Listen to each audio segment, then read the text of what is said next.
Bringing artwork and features into the landscape are more popular than ever, and finding the right one can really make or break your landscape. Now, I'm here to visit one of my mates from my landscaping days that's been an absolute trailblazer in helping people create that perfect feature for their gardens. So come on, let's go and meet Chris.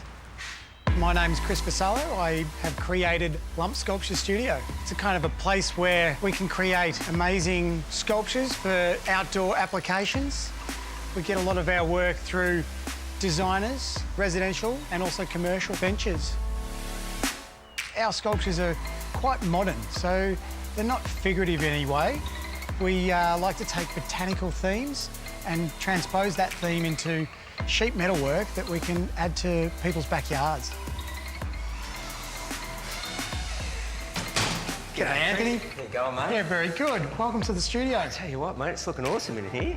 Yeah, definitely. This is our new range. I just noticed these on the way in. They are a standout. There's spun brass and aluminium hanging planters and also base planters. I love even all the cabling and all that sort of stuff. Just gives it a totally different look. And this sphere, mate, I like the look of this too. Where would you put this in the garden? Well, I'd love to see this up the back of a garden in a dark corner with a little light in it and just shining all these beams of light, just, circulating around a garden. And I mean, look, you've got this organic shape, but right behind there, I'm looking at something a little bit more geometric with this planter that almost looks like a rock or a boulder or something like that. And I like the finish too. That's our sprayed finish. It's an automotive paint, and yeah, we can create that look. Working with other artists and designers and clients is always fun, but also opens the boundaries and they bring new things to the table all the time. We like exploring those. Sometimes some of these pieces are so large that we require engineering, and that puts a lot of limitations on the pieces. Even bringing the piece, once it's even built, to site, and how do we actually install it? That's always fun.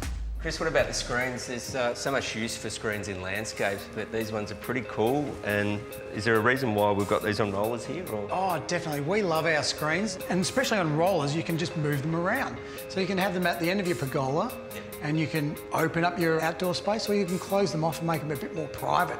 I suppose we go from something that's beautiful and practical, but then there's art pieces like this that just bring talking points into the garden. Definitely. What was behind your thought process in creating something like this? We wanted to explore some geometric sort of shapes, something that created lots of angles, and especially when they're lit, these pieces just come to life. What are these made from? These are stainless steel, and then painted again with our rust finish. So that's the, see, I thought that was strapped on there, but that's the actual stainless steel. Correct, yeah, revealed. Oh, wow. Every garden is different, and the home is based around the garden too, so we like to tie it in, so, you know, it could be a raw steel look, or a matte black, or it might be even the same colours as the window trims. So we, love to try and get an entire package, not just individual objects.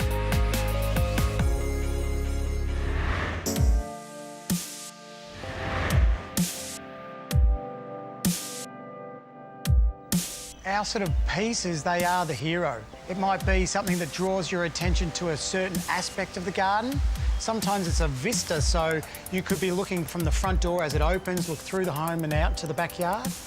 And those sort of elements also bring the backyard inside the home. So it's creating just, you know, an overall design aesthetic to individual gardens. OK, Anthony, come on in. This is the studio. Coming to the inner sanctum, That's it. Welcome to Lump Sculpture. This is where the magic happens. I tell you what, magic's about right. These look unbelievable. Yeah, these are our new illuminated pods. We have low voltage lights hidden inside these, and they look fantastic at night. Yeah, no, they're cool. How do you get to that, starting with a bit of steel? Yeah, well, it's all about the design process and how we end up there. So we first initially take a brief. We talk to our clients and we try and mix a bit of botanical with sheet metal and engineering. So, yeah, we design sort of pieces that can be folded and cut. Right. And some of the cutting is actually happening right here with our laser cutter. Oh, wow. Essentially, we have like 50,000 bolts. We fry that and we create a laser, and then that laser beam will then follow our path of our design and cut out whatever we want. To perfection. That's right. That's amazing. Hey, this is cool too. Yeah. This is a piece designed by Timothea, my partner. Yeah. And here she was inspired by like a wedding ring, and she really wanted to show like a connection. So this beautiful like detail up at the top yeah, just conveys that quite well. It certainly does. How much of it is put together by human hand? Oh, 90%.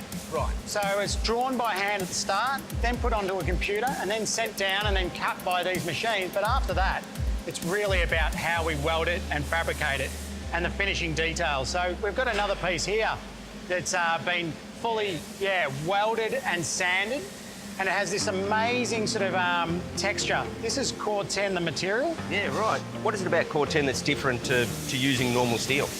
Well, yeah, Core 10 is a mixture of like different materials, and the actual rust is a patina, and that patina sticks to the material.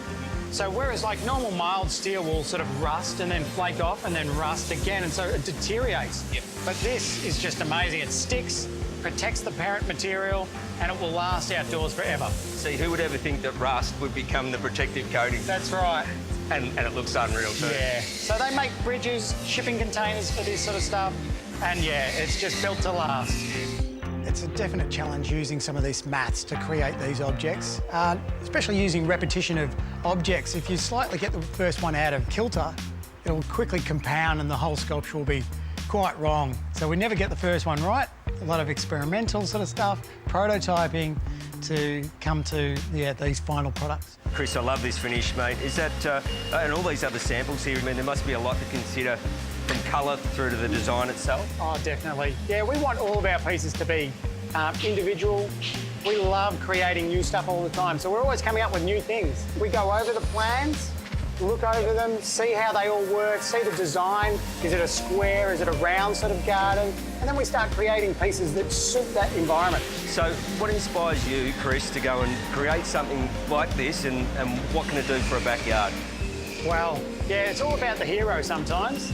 You really need a hero in a garden, and you have to light them really well too. It becomes a talking piece, and the family get to enjoy it. People come over for barbecues, and the story behind the piece as well. It's great, I love it. Once you actually get to site and actually see the works installed, or we're actually out there installing them ourselves, it's such an achievement at times, you know, because it does tie everything together. And to actually make something that's going to last a lifetime and people get to enjoy is, yeah, that's the most rewarding part of the job. I love it.